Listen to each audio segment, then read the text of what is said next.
ఇగో నేను చెప్పినట్టు ఇది ఒక పెద్ద హోటల్. 4 IRGC కమాండర్లు ఈ హోటల్లో ఉన్నారు. ఇజ్రాయెల్ భయానికి వీళ్ళు ఒక్కొక్కళ్ళు ఒక్కొక్క జాగలా ఒక్కొక్క రూమ్లా దాచుకున్నారంటే దాచుకుంటారు కదా, మళ్ళీ అడుగు ట్రాఫిక్ కెమెరాలు కూడా హ్యాక్ చేసి పెట్టిండు ఇజ్రాయెల్ వాడు. వీళ్ళందరూ ఒక దగ్గర 4 రూమ్లలో 4 సపరేట్ రూమ్లలో వండుకున్నారు.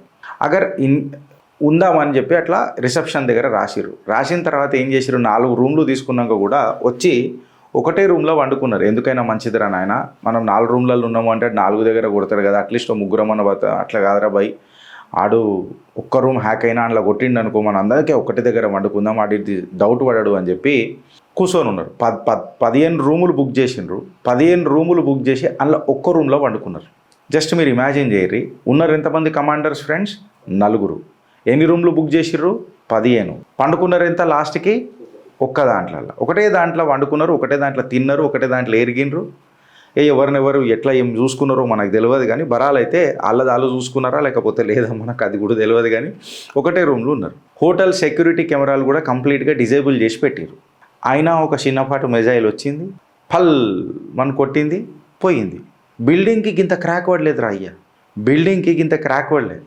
అంటే నాకేమనిపిస్తుందనంటే వీళ్ళు వేసుకునే బట్టలలో చిన్న బాంబులు, వేసుకున్న చెడ్డీలలో పట్టీలలో ఎలాస్టిక్ పట్టీలలో కూడా ఏదైనా బాంబులు ఏమేం చేసిరో ఎట్లెట్లా చేసిరో నాకు తెలియదు. లేకపోతే మొత్తం ఇజ్రాయెల్ మొత్తం సండాస్లలో, ఆ సండాస్ కమోడ్ ఉంటుంది కదా, కమోడ్లోనే బాంబు పెట్టేసినట్టున్నారు వీళ్ళు. పరిస్థితి గట్లనే ఉన్నది. ఇప్పుడు ఇరానోడు కానీ లేకపోతే పాలెస్టీనోడు కానీ హమాసోడు కానీ ఎట్లున్నదంటే పరిస్థితి, ఆడు తినాలన్నా భయపడుతున్నాడు, ఏం విషయం కలిపిందో అని. ఫోన్ మాట్లాడాలన్నా భయపడుతుండే, ఇక్కడ ట్రేస్ అవుతుందో లేదా ఫోన్ల నుంచి ఎక్స్ప్లోజివ్ ఏమైనా స్టార్ట్ అవుతుందో. ఆఖరికి ఏరగాలన్నా ఆడు భయపడుతున్నాడు, చెప్పలేం. ఆడు కడుక్కున్న తర్వాత మనం ఫ్లష్ కొడుతాం చూడ, యాసిడ్ కూడా పెట్టొచ్చు, వచ్చాడు. సో ఈ మోడస్ ఆపరెండి అనేది ఎవరికి అర్థమైతలేదు. ఇజ్రాయెల్ వాడు మాత్రం చెప్పి మరి ఇరాన్, హమాస్, పాలెస్టీన్ వీళ్ళందరినీ, హిజ్బుల్లా వీళ్ళందరినీ చెప్పి మరీ కొడుతూ మొదలెట్టిండు. అయితే అమెరికా ఇంకా ఇజ్రాయెల్ కలిపి ఏం చేసిందంటే ఫ్రెండ్స్, ఒక మేజర్ అటాక్ ప్లాన్ చేసింది. మేజర్ అటాక్ ఎవరి మీద? ఇరాన్ మీద ప్లాన్ చేసింది. సౌత్ పార్స్ అనే ఈ ఏదైతే చిన్న ద్వీపంలాగా మీకు రెడ్ కలర్లో కనబడుతుంది కదా, ఇది ప్రపంచంలోనే అత్యంత LNG అంటే గ్యాస్ బండారులున్న ప్రాంతం. ఇది కొంచెం ఇరాన్లకు ఉంటుంది, కొంచెం ఖతార్లకు కూడా ఉంటుంది. ఇప్పుడు ఇది ఖతార్, ఈ ఏరియా అంతా ఖతార్. ఈ ఖతార్కి కొంచెం దీనికి యాక్సెస్ ఉంటుంది, అటు నుంచి ఇప్పుడు ఇదంతా ఇరాన్ కాబట్టి నీకు ఇరాన్ నుంచి కూడా యాక్సెస్ ఉంటుంది ఖచ్చితంగా. అయితే ఇజ్రాయెల్ ఇంకా అమెరికా కలిపి ఏం చేసిందనంటే ఈ సౌత్ పార్స్ ఏదైతే ఉంది చూడు, వరల్డ్స్ లార్జెస్ట్ గ్యాస్ ఫీల్డ్ ఇరాన్లో ఏదైతే ఉంది చూడు, దాన్ని పేల్చిండ్రు. సౌత్ పార్స్ ఎవరెవరు ఆపరేట్ చేస్తారని చెప్పిన నేను, ఇరాన్ ఇంకా ఖతార్ ఇద్దరు ఆపరేట్ చేస్తారు. అయితే ఇప్పుడు అటాక్ ఇంపాక్ట్ ఎవరెవరిని చేసింది? ఇరాన్ని చేసింది, కరెక్ట్, అండ్ ఖతార్ని కూడా చేసింది. మళ్ళీ ఖతార్ ఎవరు? అమెరికా యొక్క మంచి దోస్తానా, అంటే ఆలీ అని అంటాం కదా, ఆలీ ఉన్నాడు అనమాట. అంటే ఇప్పుడు అమెరికాకి ఎఫెక్ట్ పడ్డదా అని అంటే, ఏం రాని పెత్తనము, ఏం రాని పెద్దన్న పాత్ర, వాడు నెత్తి మీద పట్ట టొంగలు కొట్టు కూడా పోతుండు, నువ్వు పీక్ కట్టలు కడుతున్నావురా అని చెప్పి ఒక ఆలోచన ప్రపంచంలోకి మొత్తం ఇప్పుడు వెళ్ళిపోయింది. IRGC response post to the US and Israel attack on South Pars మీద, ఇరాన్ దగ్గర ఉన్న పార్స్ మీద చేస్తే డ్యామేజ్ ఇజ్రాయెల్ ఏడు దాకా చేసిందంట అని అంటే, సుమారు ఇప్పుడు దాన్ని రిపేర్ చేయడానికే ఆల్మోస్ట్ ఒక 5 years దాకా పట్టొచ్చట. ఇది డైరెక్ట్గా గ్లోబల్ గ్యాస్ ఎనర్జీ మీద ఇంపాక్ట్ అవుతుంది ఫ్రెండ్స్. ఇప్పుడు IRGC అంటే ఇరాన్ ఏం చెప్పిందనంటే దానికి ధీటైన జవాబిస్తూ, ఇక పంచాయతీకి ఏం లేదురా భయ్, నువ్వు నా వెన్నుపూస మీద కొట్టినప్పుడు, నువ్వు నన్ను నడవనీయకుండా చేసినప్పుడు, నన్ను నపుంసక్ చేస్తానన్నప్పుడు, ఇక complete all GCC energy infrastructure ఏదైతే ఉంది కదా, ఆ GCC ఇన్ఫ్రాస్ట్రక్చర్ మీద ఇక నేను లెజిటిమేట్గా టార్గెట్ చేస్తా అని చెప్పి ఖతార్ యొక్క ఏదైతే సౌత్ పార్స్ ఏరియా ఉంది కదా, ఈ ఏరియాలో పేల్చి పడదూపింది. అంటే ఇప్పుడు కరెక్ట్గా చెప్పాలని అంటే కంప్లీట్ గల్ఫ్ రీజన్ థ్రెట్లో ఉన్నదా లేదా? కంప్లీట్ గల్ఫ్ రీజన్ థ్రెట్లో ఉన్నది అని అంటే నేను అందుకే దాని టైటిల్ పెట్టిన, కయామత్ సే కయామత్ తక్. వీళ్ళందరూ ఏమని అన్నారు? ఏదేమన్నా కానీ మనం అందరం కలిసి ఉందామని అన్నారు. ఇవాళ ఒకడుకొకడు కయామత్ సే కయామత్ తక్, వాళ్ళే సాక్షిగా నాశనం అవుతున్నారు. అదొక పాట కూడా ఉంటుంది, హే మేరే హమ్ సఫర్ ఎక్ జరా ఇంతజార్ సున్ సదాయ్ కహ రహీ హై మంజిల్ వార్ కా. తబలా ఉంటే మస్తు కొడుతుంది, టన్ టన్నక్క తన తక్ అనండి. ఖాయమొస్తే ఖాయమత్తకి అలా నేను మాట్లాడతలే, వీళ్ళదే పంచాయతీ మొత్తం పేలి పుచ్చలు వలుగుతున్నది. ఇప్పుడు నువ్వు టార్గెట్ లిస్ట్ దగ్గర కూడా తీసుకొని చూస్తే ఖతార్లో ఏదైతే ఇప్పుడు ఇరాన్ కూడా ప్రతిదాడి చేసింది కదా, ఇది ఒక world's largest LNG complex. Liquid natural gas వద్దునేమో అని అంటారు, న్యాచురల్ గ్యాస్ అని అనుకోండి. So world's largest LNG complex. ఇప్పుడు సౌదీ అరేబియాలో ఏదైతే అరామ్కో ఫెసిలిటీస్ ఏవైతే ఉన్నాయో దాని మీద కూడా ఒక ప్రభావం పడే ఛాన్సెస్ ఉన్నాయి అని చెప్పి మాట్లాడుతున్నారు. ఇంకా కన్ఫర్మ్ న్యూస్ లేదు, బట్ సోషల్ మీడియాలో అక్కడక్కడ సర్క్యులేట్ అవుతుంది. ఖచ్చితంగా సౌదీ అరేబియాలో ఉన్న అరామ్కో ఫెసిలిటీ మీద కూడా పడేటట్టు ఉంది అని. దీని ఇంపాక్ట్ యుఏఈ ఆయిల్ టర్మినల్స్ మీద కూడా ఘాతకంగా పడుతుంది. ఎందుకంటే కంప్లీట్గా ఇరాన్ ఏమన్నది, కంప్లీట్ జీసీసీ యొక్క ఎనర్జీ ఇన్ఫ్రాస్ట్రక్చర్ మీద నేను గెలుకుతా, గీక్తా, గోక్తా అని చెప్పి క్లియర్ కట్గా చెప్పింది. అంటే గల్ఫ్ కంప్లీట్ ఎనర్జీ నెట్వర్క్ అనేది ఇవాళ ఈ వార్లా ఎక్స్పోజ్ అయిందా లేదా, ఇక మూడో ప్రపంచ యుద్ధం వస్తుందా లేకపోతే ఏమవుతుందా అనేది నేను మీ ఆలోచనకు వదిలిపెడతా. నెక్స్ట్ ఇంకొకటి ఏమైందనంటే ఇమ్మీడియట్ రియాక్షన్స్ మొదలైనవి.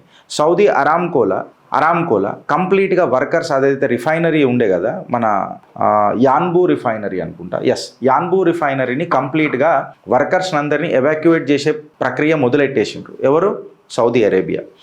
గల్ఫ్ స్టేట్స్ కంప్లీట్గా చెప్పాలంటే ఇలా హై అలర్ట్ మోడ్లలో ఉన్నాయి. సో మీరు ఎవరైనా ట్రావెల్ చేస్తానన్నా, ఏమన్నా పోతానన్నా, ఏమన్నా ఉంటానన్నా, ఎక్కడ కూర్చున్న వాళ్ళు అక్కడనే మూలలు కొట్టుకొని కూర్చుంటే మంచిది అని చెప్పి ఇలా నిపుణుల వాదన. వెస్టర్న్ ఫర్మ్స్ కూడా ఏం చెప్తున్నాయనంటే కంప్లీట్గా ఒక డిస్రప్షన్ వరకు, అంటే డిస్రప్షన్ వైపు ఇంకేమన్నా కావచ్చు ఇక ప్రపంచంలో, ఏమన్నా కావచ్చు. సో దీనికి ఉద్దేశించి ఇక కంప్లీట్గా ప్రిపరేషన్ స్టార్ట్ అయింది. అండ్ మోర్ ఓవర్ ఒక సైబర్ వార్ఫేర్ కూడా మొదలైంది. ఎట్లా అనంటే ఇరాన్ ఒక హ్యాకర్లు అరామ్కో యొక్క డిజిటల్ సిస్టమ్లను హ్యాక్ చేసిరట. అంటే ఇంకా కన్ఫర్మ్ న్యూస్ ఉన్నదా లేదా నాకు తెలియదు, కానీ ఈ వార్తలు అయితే చిన్నగా అక్కడక్కడ వచ్చినాయి. So let's take benefit of doubt తీసుకొని మాట్లాడదాం. కాబట్టి ఈ కంప్లీట్ సైబర్ అటాక్ చేసిరు కాబట్టి ఇరాన్ హ్యాకర్లు అరామ్కో డిజిటల్ సిస్టమ్ మీద ఈ హ్యాక్ చేసిరు అని అంటే కంప్లీట్గా ఇన్ఫ్రాస్ట్రక్చర్ అనేది పక్షపాతంలోకి నెట్టేస్తారు. సైబర్ అటాక్ అంటే పూరగాళ్ళ మజాక్ కాదు, అది బాంబు కంటే డేంజర్ ఉంటుంది. ఇలా గ్రౌండ్ సిచ్యువేషన్ ఏమున్నది అని అంటే ఎక్స్ప్లోజన్స్ అనేది రియాద్లో కనిపించినాయి. సౌదీ క్యాపిటల్ మొత్తం సైరన్లతోనే మోగుతున్నది. రియల్ టైమ్ సిచ్యువేషన్ అనేది ప్రతిరోజు పెరుగుతున్నది, కానీ ఆగే పరిస్థితి కనిపిస్తలేదు. గ్లోబల్ ఎనర్జీ రిస్క్ అని అంటే ఖతార్ ఎల్ఎన్జీ పోవడం అనేది పొరగల మజాక్ కాదు. ఖతార్ ఎల్ఎన్జీ పోయింది అని అంటే almost 30% of the global LNG liquid natural gas ఏదైతే ఉంటుంది కదా, అది డైరెక్ట్గా ఎఫెక్ట్ అయినట్టే. ఈ స్ట్రైక్ ఇంపాక్టు కంప్లీట్గా యూరోప్నైతే కంప్లీట్గా రాత్రి కొలాప్స్ చేసి పడేస్తుంది. 30% ఆఫ్ ది గ్లోబల్ ఎల్ఎన్జీ అంటే మీరు ఇమాజిన్ చేయండి. ఇప్పుడు రష్యా దగ్గరికైనా గ్యాస్ కొనొద్దు అంటాడు ట్రంప్, ఖతార్ పరిస్థితి ఇదా. సో యూరోప్కి రేపు చలికాలంలో మొత్తం గడ్డగట్టిపోతున్నప్పుడు ఖచ్చితంగా కరెంట్ ఉండాలి, గ్యాస్తోనే కదా కరెంట్ జనరేట్ చేస్తారు. సో యూరోప్ పరిస్థితి ఏ రకంగా ఉంటుందో ఒకసారి నువ్వు ఆలోచించు. సో ఇలా సౌదీ అరామ్కో అనేది అయితే కంపెనీ ఏదైతే ఉందో అది వరల్డ్స్ మోస్ట్ వాల్యుయబుల్ కంపెనీ. దీని వాల్యుయేషనే సుమారు $1.8 ట్రిలియన్ అని చెప్పి చెప్తున్నారు. $1.8 ట్రిలియన్ అని అంటే ఎంత వాల్యుబుల్ ఒకసారి చూసుకోండి. ఎందుకు ఇంత వాల్యుబుల్ అని అంటే ఇది ఒక్క రోజుల 12 మిలియన్ బ్యారెల్ల ఆయిల్ని ఉత్పత్తి చేస్తుంది. 12 మిలియన్ బ్యారెల్ల ఆయిల్ అని అంటే ఒక్క స్ట్రైక్ దెబ్బతిన్నది అని అంటే దీని మీద 10% of the global oil supply ఏమవుతుంది, సంకనాకి పోతుంది. ఇలా హిస్టారికల్ వార్నింగ్ నిపుణులు ఏం మాట్లాడుతున్నారంటే జియోపొలిటికల్ సినారియోని అబ్జర్వ్ చేసిన వాళ్ళందరూ 2019లో ఎప్పుడైతే మన అరామ్కో మీద అటాక్ జరిగిందో వెనకటికి 2019లో ఒకసారి జరిగింది. 2019లో అరామ్కో మీద అటాక్ జరిగితే సుమారు 5.7 million barrels per day effect అయింది. ఎంత? 5.7 మిలియన్ బ్యారెల్స్ పర్ డే. అంటే ఒక్కసారి దీని మీద అటాక్ జరిగితే గ్లోబల్ ఆయిల్ ఎంత స్పైక్ అవుతుంది తెలుసా, రేట్లు ఎంత పెరుగుతాయి తెలుసా, 15% ఆయిల్ పెరగడం స్టార్ట్ అవుతుంది. అంటే ఇన్ఫ్లేషన్ ఏ రకంగా పెరుగుతుందో ఒకసారి మీరు చూసుకోండి. ఇప్పుడు ఇరాన్ ఒక హయ్యర్ మోటివేషన్ తీసుకున్నది. ఏంటంటే ఎస్కలేటింగ్ ఇంటెంట్లకు వెళ్ళిపోయింది, ఎస్కలేషన్ ఇంటెంట్లకు వెళ్ళిపోయింది. అదే దాని మోటివేషన్ ఫ్యాక్టర్ అయింది. ఎట్లా అనంటే ఎస్కలేషన్ లాజిక్ ఇప్పుడు మనం జర అర్థం చేసుకుందాం. వెనకటికి కూడా మనం చిత్రగుప్తులో మాట్లాడినాం, ఇప్పుడు కూడా మనం మాట్లాడదాం. ఒక చైన్ రియాక్షన్ చేయడానికి ప్రయత్నం చేస్తుంది ఇరాన్. ఎట్లా అనంటే ఇప్పుడు ఇరాన్ ఏం చేసింది, ఖతార్ మీద స్ట్రైక్ చేస్తుంది, ఖతార్ గ్యాస్ మీద చేస్తున్నది, సౌదీ అరామ్కో మీద కూడా సైబర్ అటాక్ చేస్తున్నది. ఖతార్ ఎవరు? అమెరికా యొక్క ally. అంటే డైరెక్ట్గా ఖతార్ని యుద్ధంలో గుంజిందా లేదా? ఇరాన్ ఇప్పుడు ఏం చేస్తున్నది అంటే దాడి చేయడమే కాదు, ఇంకా జస్టిఫికేషన్ కూడా చేస్తున్నది. ఐఆర్జీసీ ఏం చెప్పింది, కంప్లీట్గా గల్ఫ్ వైడ్ టార్గెట్ని చేసేసింది. జీసీసీ ఇన్ఫ్రాస్ట్రక్చర్ని నేను కొట్టుపడదొప్పుతానన్నది. కొట్టుపడదొప్పుతా అని చెప్పి సైబర్ అటాక్ చేయంగానే, ఒక సైబర్ వార్ఫేర్, సైకలాజికల్ వార్ఫేర్ చేయంగానే అరామ్కోల వర్కర్లందరూ ప్రొడక్షన్ ఆపేసి ఇలా ఎవాక్యువేట్ చేస్తున్నారు. మొత్తం సౌదీ అరేబియా సైరన్లతో ఉన్నది అని అంటే ఖచ్చితంగా ఎక్స్ప్లోజన్స్ ఎన్నో ఒక దగ్గర జరిగినాయా లేవా? సైరన్ ఊకనే రాదు. ఎంటైర్ గల్ఫ్ రీజన్ అనేది ఇప్పుడు రిస్క్లా ఉన్నదా లేదా? సో నేను పెట్టిన టైటిల్ ఏదైతే ఖయామత్ సే ఖయామత్ తక్ అనేది అయితే ఉంది చూడు, ఇది ఇప్పుడు అది వాస్తవమా లేదా మీ కమెంట్ రూపంలో చెప్పుడు. ఇప్పుడు స్ట్రాటజిక్ షిఫ్ట్ ఏమైపోతున్నది అంటే వార్ అనేది ఇప్పుడు యుఎస్ వర్సెస్ ఇరాన్ కనంటే కంప్లీట్గా గల్ఫ్ ఎనర్జీ వార్గా ఇది చిత్రీకరించబడుతున్నది. నిజంగా చెప్పాలనంటే రూపుదాలుస్తున్నది. సో ఫైనల్ ఇంపాక్ట్ ఏముంటుంది అని చెప్పి మనం మాట్లాడితే గల్ఫ్ ఎనర్జీ ఇన్ఫ్రాస్ట్రక్చర్కి ఇట్లా ఇంపాక్ట్ అయితే ఆల్మోస్ట్ 50% ఆఫ్ ది వరల్డ్ చెప్పకనో ప్రత్యక్షంగానో పరోక్షంగానో ఇన్వాల్వ్ అయినట్టే. ఎట్లా అనంటే నీ ఆయిల్ ప్రాబ్లం అవుతున్నది, ఇప్పుడు గ్యాసు కొలాప్స్ అవుతున్నది.